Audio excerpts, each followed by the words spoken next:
India has 3 credit rating agencies.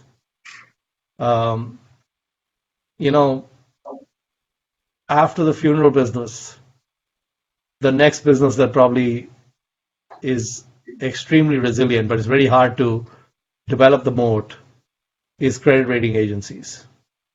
So if you look at the U.S. with Moody's and S&P, and the financial crisis is a very instructive thing to look at. These guys, one can argue, caused the financial crisis because without their AAA ratings, you wouldn't have had nearly as much damage as we had. So they precipitated and compounded the bubble and the damage, and they were called to task. There were hearings. There were all kinds of demands for heads to roll, and both Moody's and S&P paid very modest fines. Nobody went to prison, and life goes on. So even after nearly bringing Western civilization to its knees, they continue to endure and thrive. What a beautiful business. The other thing about the business is it has no capex. I mean, the funeral business, you actually got to buy land and hold it and all this stuff.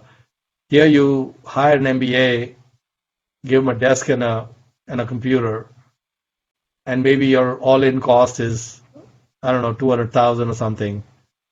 And that person may generate fees that may be several $1 million a year. And so, like in India, these rating agencies, they collect about 10 basis points, typically. Sometimes they collect less on the instruments they rate. And then they collect surveillance fees. So the revenue and costs have no correlation with each other. The 60% plus margin business. And there's no history of these enduring guys going out of business even after they screw up really badly. I mean, the one thing they're paid for is to give accurate ratings. And so one of the 3 rating agencies in India, we now own 10%, which is the maximum I can own.